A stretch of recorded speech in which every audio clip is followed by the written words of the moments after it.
Hi friends, kitchen of రెసిపీస్కి స్వాగతం. ఈరోజు పాలకూర పప్పు ఏ విధంగా చేయాలో చూద్దాం ఫ్రెండ్. పాలకూర పప్పు కావాల్సినవి: పప్పు 1 గ్లాసు, 3 కట్టలు పాలకూర.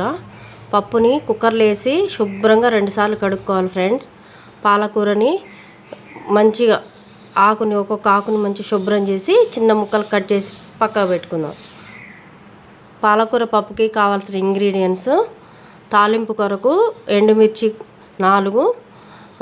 4-5 స్పూన్లు ఆయిలు, 2 టమాటా, కరివేపాకు 4 రెమ్మలు, కారం 1 స్పూను, తాలింపు గింజలు కొద్దిగా, పసుపు కొద్దిగా, ఉప్పు రుచికి తగినంత, 4-5 వెల్లుల్లిపాయలు, కొద్దిగా చింతపండుని శుభ్రంగా కడిగి నానబెట్టుకోవాలి ఫ్రెండ్స్. టమాటాలు కడిగి శుభ్రంగా చిన్న చిన్న ముక్కలు కట్ చేసి పక్కకు పెట్టుకుందాం.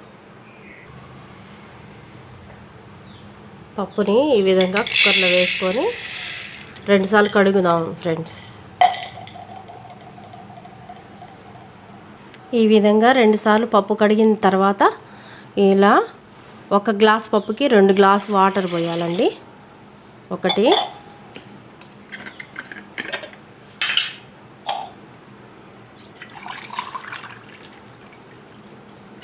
2 గ్లాస్ వాటర్ పోయాలి 1 గ్లాస్ పప్పుకి. 1 స్పూను పసుపు, ఈ స్పూన్ పసుపు వేయాలండి. కారం పెద్ద స్పూన్,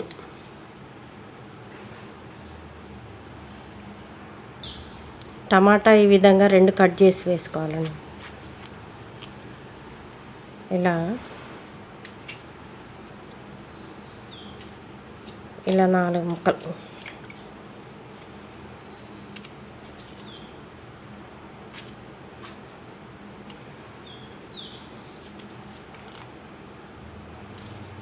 ఇది తీసేయాలండి. ఇలా 2 టమాటాలను కట్ చేసి వేసుకోవాలి.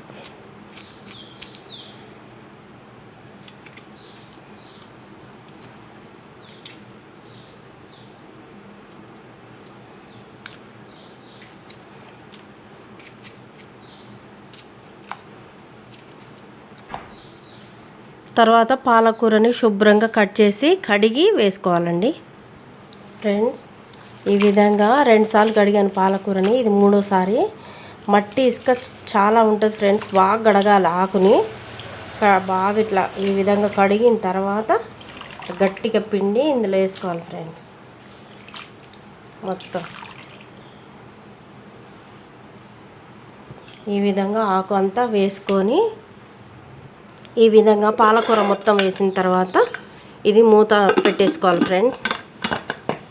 ఈ విధంగా టైట్ చేసి విజిల్ పెట్టుకొని 8 విజిల్స్ రానివ్వాలి ఫ్రెండ్స్. పప్పు ఉడకడానికి 8 విజిల్స్ రానివ్వాలి ఫ్రెండ్స్. చింతపండుని ఈ విధంగా వాటర్ పోసి ఈ విధంగా ముందుగా కడగాలి ఫ్రెండ్స్. శుభ్రంగా కడిగి ఈ వాటర్ పడేసేయాలి.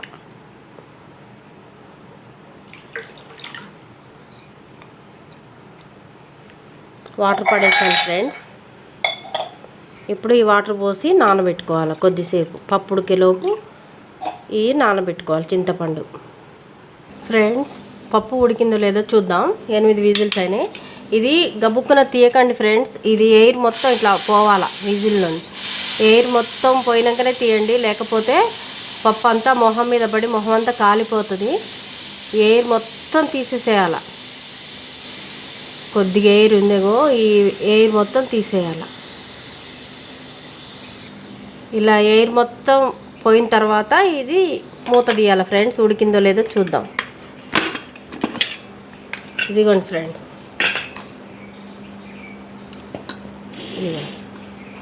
ఈ విధంగా ఉడుకుతుంది. మెత్తగా ఉడికింది ఫ్రెండ్స్, చూడండి. ఇగో ఈ విధంగా మెత్తగా ఉడుకుతుంది. దీన్ని ఇప్పుడు పప్పు గుత్తితోని రుబ్బుకోవాలి.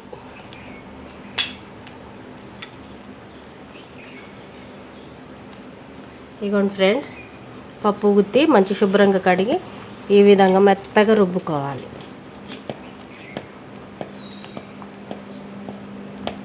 ఇందాక కడిగి నానబెట్టుకున్న చింతపండు ఉంది కదా ఫ్రెండ్స్, అది మంచి మెత్తగా పిసికి పులుసు పోసుకోవాలి కొద్దిగా. ఇది నానబెట్టిన చింతపండు ఉంది కదా ఫ్రెండ్స్, ఈ విధంగా మంచిగా బాగా బాగా చిక్కగా వచ్చే వరకు పిసికి దాంట్లో పోసుకోవాలి. ఈ విధంగా పులుసు పోసుకోవాలి ఫ్రెండ్స్. తొక్కలు రాకుండా పులుసు పోసుకోవాలి. ఈ విధంగా రుబ్బుకుందాం.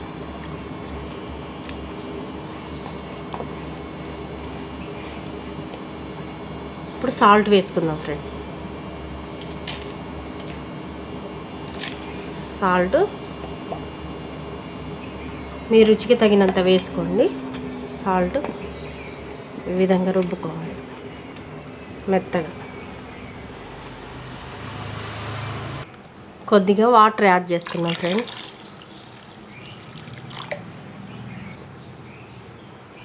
ఈ విధంగా కొద్దిగా లూజ్గా ఉండాలి. బాగా చిక్కగా అయినా బాగుండదు, కొద్దిగా లూజ్గా, ఎందుకంటే తాలింపు వేసేసరికి ఇది చిక్కబడుతుంది. ఇంతే ఫ్రెండ్స్. ఈ సాల్ట్ ఉందో లేదో మంచిగా మీ రుచికి తగినంత సాల్ట్ వేసుకొని తాలింపు వేసుకోవాలి ఫ్రెండ్స్. ఇదే పాలకూర పప్పు.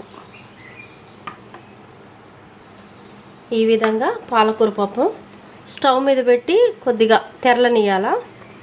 ఇది తెరలిన తర్వాత తాలింపు వేసుకుందాం ఫ్రెండ్స్. ఈ విధంగా స్టవ్ ఆన్ చేసి ప్యాన్ పెట్టుకుందాం.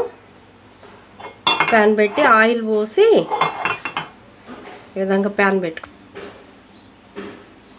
ఆయిల్ పోస్తున్నాయి. ఇది 4-5 స్పూన్లు ఉంటుంది. ఆయిల్ హీట్ ఎక్కినాక తాలింపు వేసుకుందాం ఫ్రెండ్స్. ఈ విధంగా ఆయిల్ హీట్ ఎక్కినాక ఎండుమిర్చి వేసుకుందాం.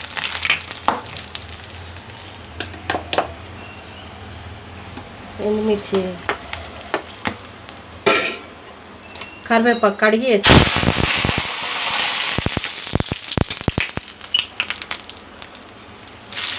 వెల్లుల్లిపాయలు వేసి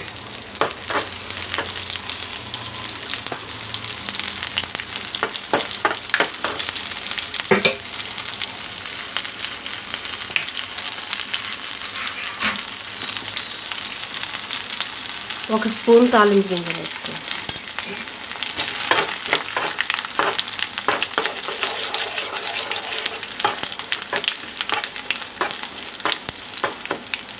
అయిపోయింది ఫ్రెండ్స్. ఇది తాలింపు పప్పులో వేసుకుందాం ఫ్రెండ్స్.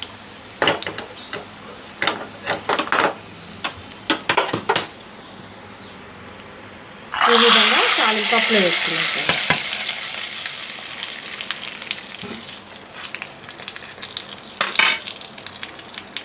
అంతే ఫ్రెండ్. ఈ విధంగా పప్పులు వేసుకొని తీసుకోవాలి. అయిపోయింది ఫ్రెండ్స్. అయిపోయింది ఫ్రెండ్స్. పాలకూర పప్పు రెడీ. ఈ విధంగా మీరు ట్రై చేసి చూడండి ఫ్రెండ్స్, చాలా బాగుంటుంది. ఈ విధంగా ట్రై చేయండి. ఈ వీడియో కనుక నచ్చినట్టయితే ఫ్రెండ్స్, ఈ విధంగా పాలకూర పప్పు మీరు ట్రై చేసి చూడండి, చాలా టేస్ట్ ఉంటుంది.